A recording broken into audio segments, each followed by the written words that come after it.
Got an update, guys, on these two bikes. So I advertised them both for sale. Not in the same ad, separate ads. I advertised the dirt bike and my EX 400 for sale because I need to free up some space in the garage for the winter to do more projects.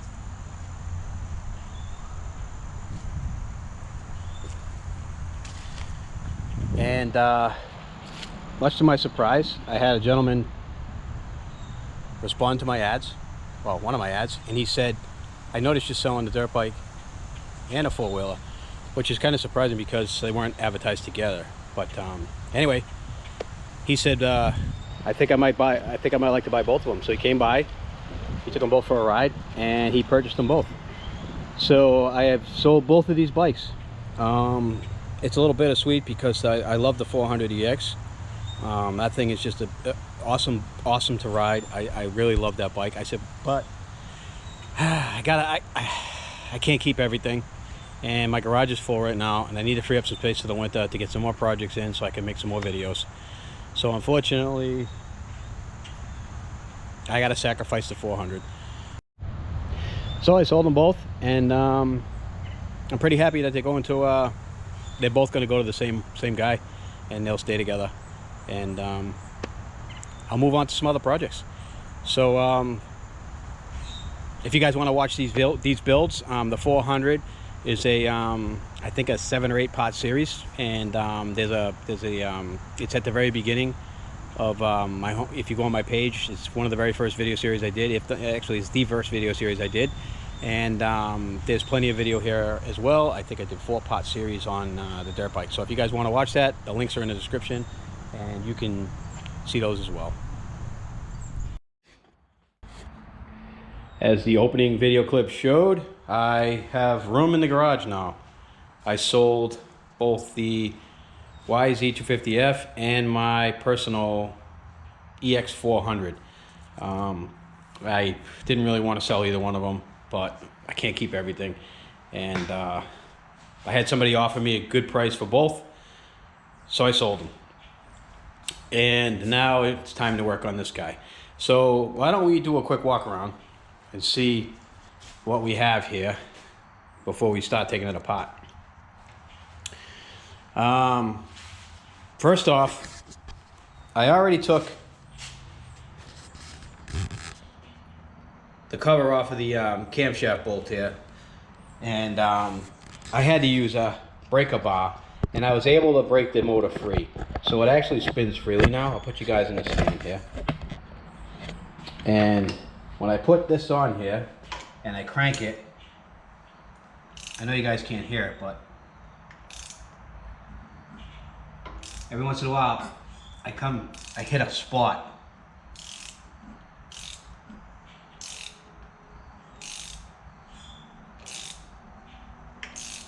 And I just hit a spot again. Now it's stuck, it won't move. So either the piston's gone or it's the crankshaft. Not sure which one it is, but we need to pull the motor apart to find out. So before we get into that, I'd like to do a quick walk around just to see if I can spot anything else that possibly may need work. The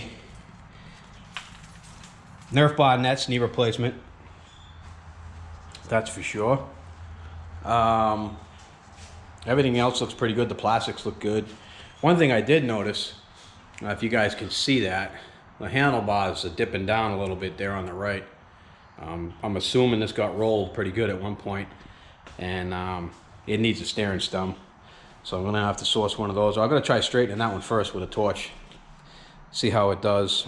If not, I'll have to buy a new one. Everything else looks pretty good. The hoses are brand new, so I don't think I have to worry about those. It's got a nice power bomb pipe on it. Oh, here's something I noticed right away.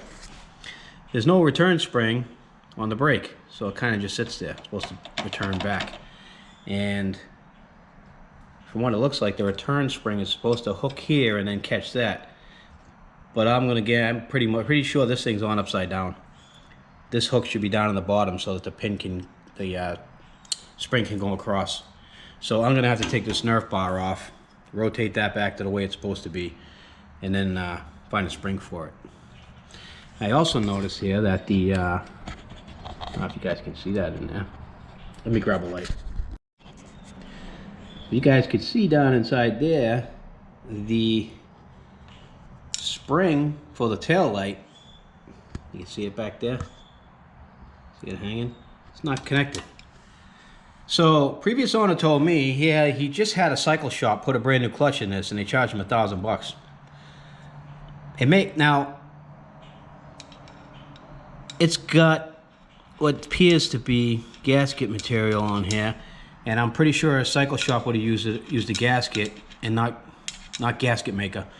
So I'm sure somebody put a clutch in this, but I don't think it was a cycle shop, because I'll tell you right now, there's absolutely no way a cycle shop would have put this thing back together without hooking up that spring, and they would not have put this Nerf bar on wrong and then completely left the spring off the return on the brake.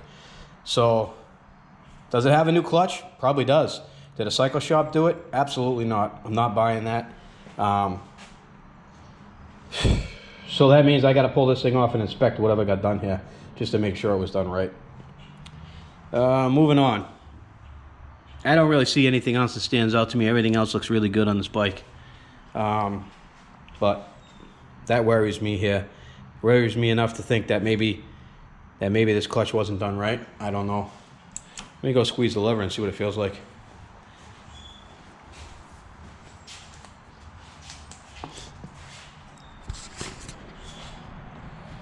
Oh, it feels good.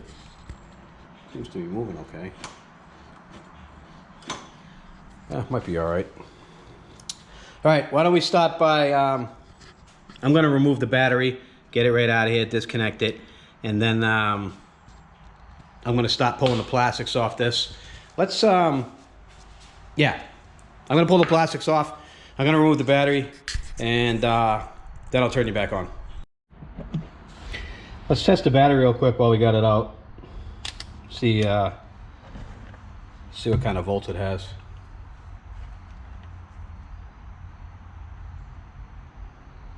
So it's at 8 volts. We're gonna need to put a charge on this. Hopefully the battery's good. We won't know until we charge it, but it ain't got 12 volts in it, that's for sure. So let's see if this thing will take a charge. We'll put it on trickle and see if it holds. All right, I got the tank out and the plastic's off. Show you. Plastics are off. Take a look at some of the things on here. Now to remove the tank, this has fuel injection, so you got to release the fuel injection line here. You just pop this red clip down and the line just snaps off. And you want to be careful you don't break the line, because it goes to the carburetor. And you have this electrical pigtail here you have to unplug as well, because it powers the fuel pump. So the gas tank's off, and I'm actually going to put something over this, try to protect it and make sure nothing gets in there. I'm going to do that now. All right, I put a rubber cap over it. It's not super tight, but it'll keep stuff from going inside of there.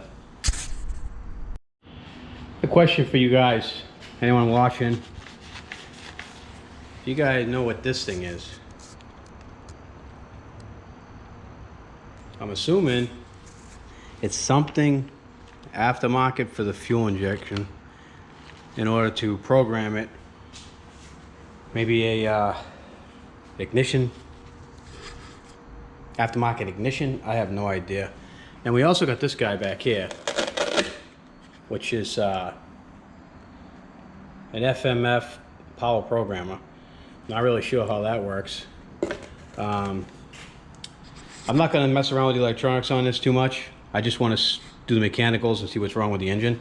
So I you know what, I'd appreciate if anybody who has familiar knowledge of this type of four-wheeler, this Kawasaki 450R, on how this programmer and stuff works, shoot me some comments or email me at rcbgarage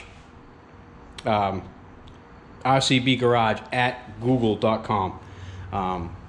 I'd really like to hear from you so I can learn a little bit more about this, because this is actually the first fuel injected engine that I'm going to rebuild. Anyway, I'd appreciate that. So I think what I'm going to do next is I'm going to pull the plug and then the valve cover. But first I'm gonna try to clean this up a little bit as best I can before I take it off, because I don't want any debris to get on inside the engine.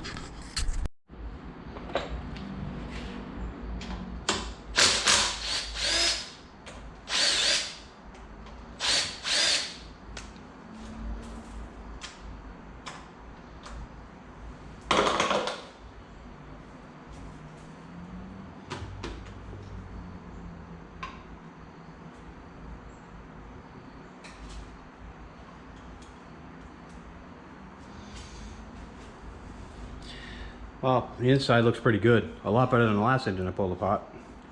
Doesn't look like there's anything wrong in here, which is good.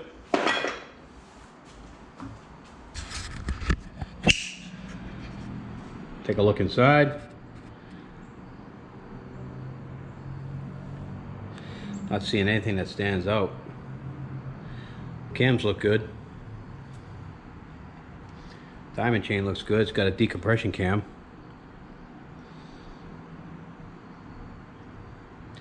Don't really see anything that's really standing out here.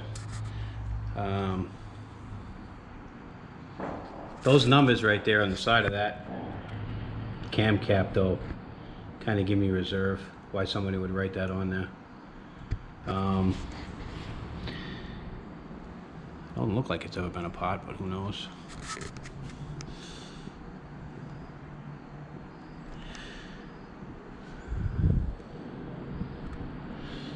Alright, well, there's something wrong with the engine for sure, so we need to continue to pull it apart. So I'm going to crank this around on a top dead center. And I'm going to pull the plug out now. See what that looks like.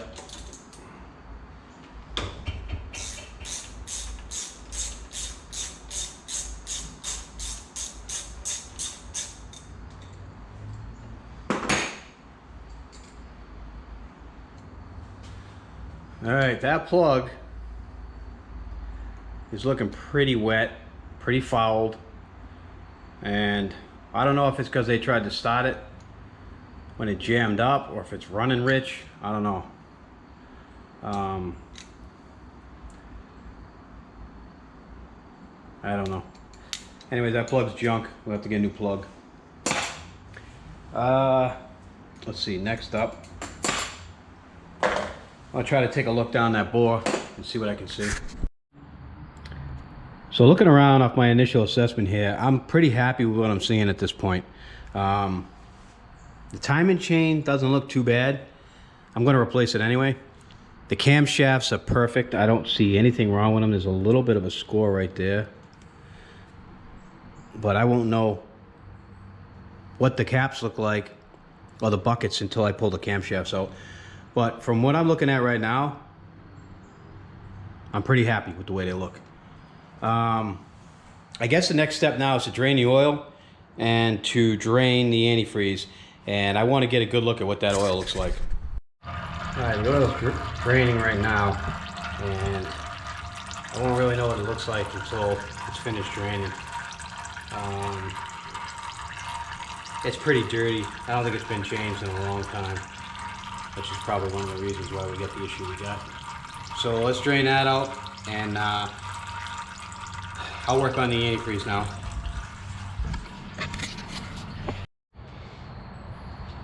Alright guys, we got it down. All the plastics are off. I got all the fluids drained. Antifreeze is out. Motor oil's out. Airbox is out.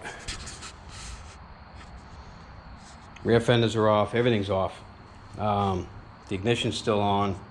I just took it off the plastic. I don't see anything else that needs to come off for now. So I think what I'm going to do at this point is I am going to disconnect the carburetor. I don't know if they call this a carburetor or a throttle body. Anyways, I'm going to call it a carburetor. I'm going to disconnect that, pull that back, and I'm going to take the exhaust off. I'm going to do that now, and I'll turn you back on when I start taking apart the engine. Alright, this is where we're at. Head pipes off, muffler's off, on the ground here. I got the carburetor separated from the head, as you can see there. Well, I had to take this back piece out that connects to the airbox, and the engine breather goes in there, which is this piece right here. And there was, and there still is, a lot of oil in there. You can see it. See it dripping right there? See all that oil? That's a lot of oil. So this engine had quite a bit of blow-by. So I'm thinking piston and rings. Maybe I'll get lucky and the piston broke the skirt, and that's what's jamming. I don't know. I have no idea. But we're gonna find out. So let me set you up in the stand and we'll start taking this engine apart.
These look pretty good. I don't see any issue with these. These look real nice.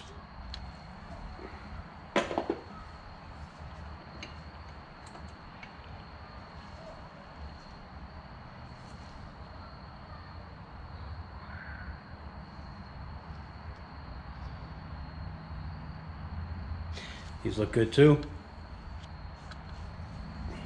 I'm going to grab these little clips off of here. Very important that you don't lose these into the engine. There's the other one. And we're going to pull the cams now and take a look. I don't really care too much about the timing chain if I drop it, because I'm taking the top end off anyway, so not a worry. Not that big a deal for me. Alright, first cam. Looks pretty good. Let me get something to clean this off. I want to get a better look at it. So the intake cam looks good. Clean it up a little bit.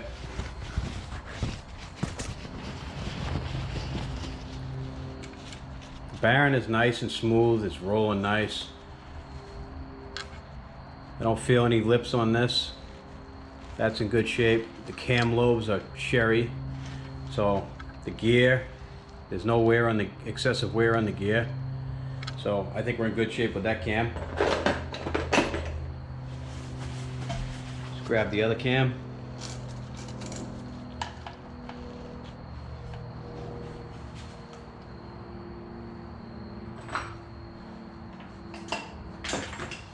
Actually, I think I'm going to put a screwdriver in here anyways, just to hold it for now, so I can inspect it.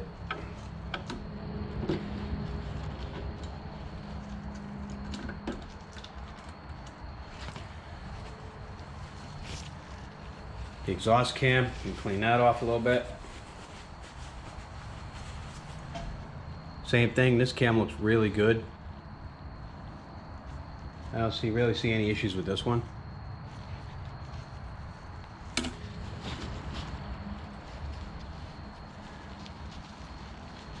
Decompression's working. You can see there how it goes in. This little nipple right here. Decompression works. This cam's good. Throw that back in. The buckets look good. I don't see any issue with those.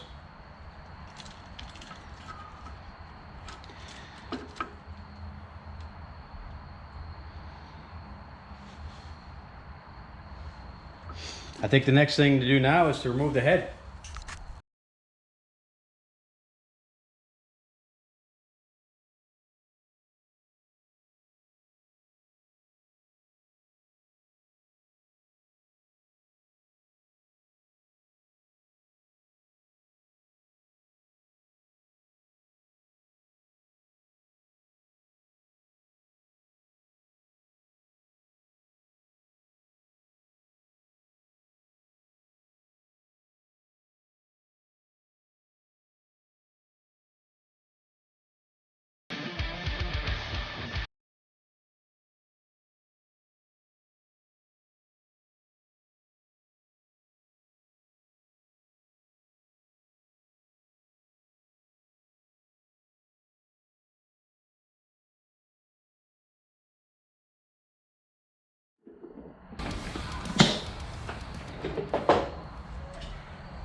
All right, let's pull this guy out.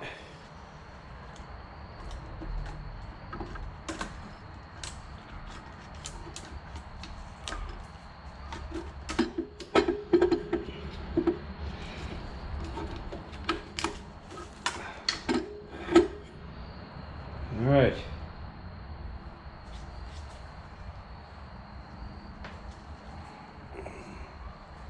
All right, we'll look at the bottom of it, and let me grab my flashlight here so we can all take a peek. And the valve's got a lot of carbon on them, so I'm going to say the piston and ring were pretty worn out on this, but they don't look damaged. They look like they're good. They were seating good. So let me go set this on the bench.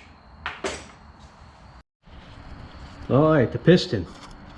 Let's get the head gasket off.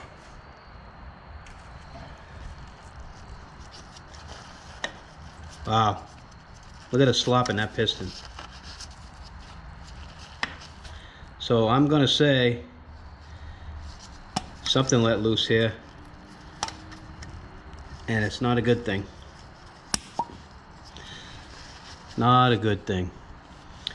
So let's pull the cylinder off next, see what we got, and move on from there. I got to take off this sensor back here. I'm assuming it's a temperature sensor for the fuel injection, so I'm going to pop that off. Then I'm going to take out this Allen head here, and then we're going to pull the cylinder.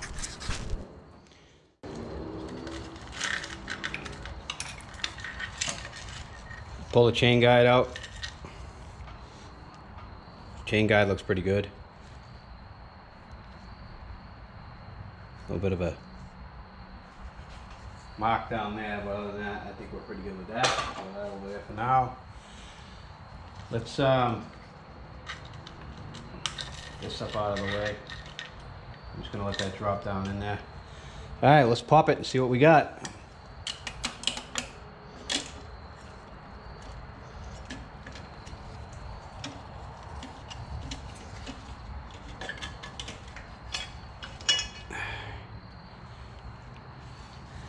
Here's the cylinder.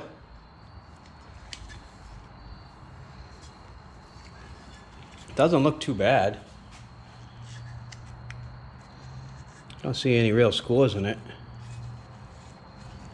There's a little bit right there.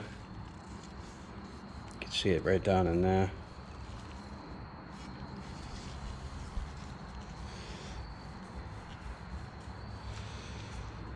All right, let me set this aside. We'll do full inspection on the bench, but for now I just want to pull this thing apart and see what we got. Let's get this base gasket out of the way. And it's a metal base gasket, which is the first time I've ever seen that. And we'll inspect the gaskets as well to see if anything happened to those. The piston was pretty sloppy. Shouldn't have been that sloppy in there, but it's not broken, not by any means. So, pretty sure the crank is smoked. So what I'm going to do now is I'm going to take off the piston, and then we're going to try cranking it over. All right, we got it out. Luckily it didn't go into the engine. See if I can get the pen out this way. Don't want to come out that way either. So we got something going on here. We're gonna have to tap that pin out. So when you get these issues with stuff like this motor overheated obviously, and this pin shouldn't be this hard to get out. So I'm gonna assume we got a seizure going on here somehow.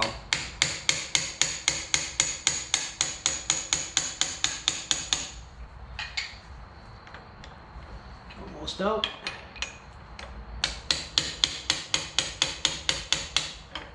Alright, that'll do it. You can see it right there. See that? The rod was seizing on that piston right there. You can see it.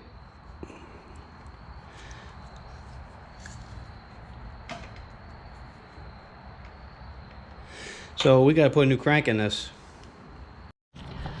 Let's just take one quick look at this crankshaft. See if you guys can hear this.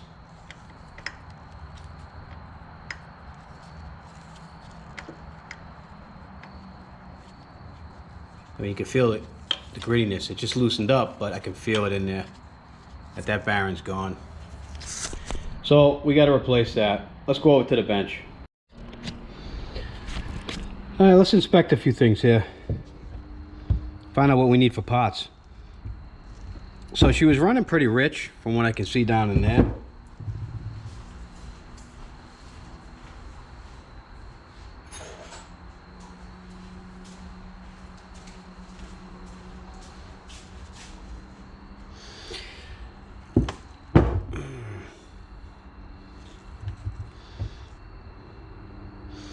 Actually, it's not too bad. But I think what I'm going to do is, I think I'm going to pull the valves and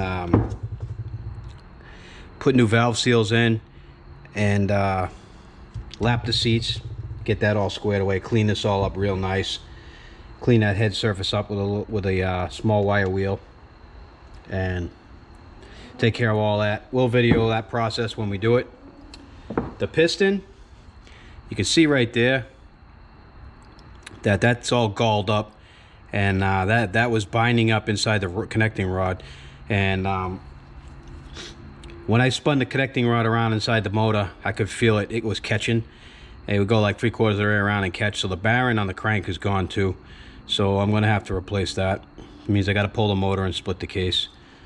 The piston itself is no good. I mean, I really had to pound that with a hammer. So the piston's no good, and that needs to be replaced. The bore, I don't know if the bore's any good. I don't really see any deep scores. I do see something right here, but I don't feel it on my fingernail. It's not. So I think I can just throw a hone in this and be okay. I don't feel anything on my fingernail, which is good. And if you look at the side here, it says 0.449, which means 450. So this is a standard bore cylinder, which is good. One thing I don't know is I got to check the specs on is that this piston seems awful loose in here. I mean,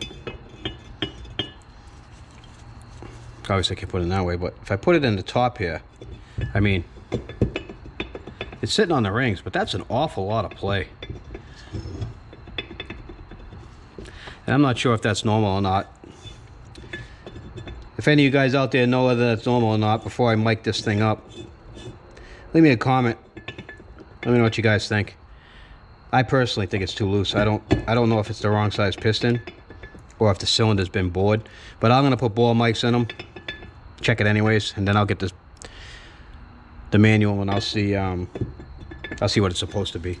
But as it stands right now, I gotta pull the motor. I definitely need a piston, so I'm gonna order piston and rings. First, I want to check the bore though, to see exactly what size this bore is. And and I'll show you guys how to do that with a set of telescope gauges and a pair of micrometers. I'll show you how to do that. So we need a piston. We definitely need a crank. I'm going to replace the crank bearings while we're at it. I need a complete engine gasket set. I need valve seals. What else do I need? I think that's it. Oh, I'm going to replace the timing chain while I'm at it too. So I'm going to get a timing chain. So what I'm going to do is I'm going to end the video here. And this will be video 1. In the next video, we're going to pull the motor because I think I got enough for one video here. So if you guys want to see that, you want to see me pull the motor out of that bike and split the case and all that, make sure you hit the subscribe button. And you'll get notified when I post the next video on this. I want to thank you guys for watching. Like, share, comment, all that stuff. I really greatly appreciate it. It just helps me in the algorithm and it gets my videos out there. And once again, thanks for watching.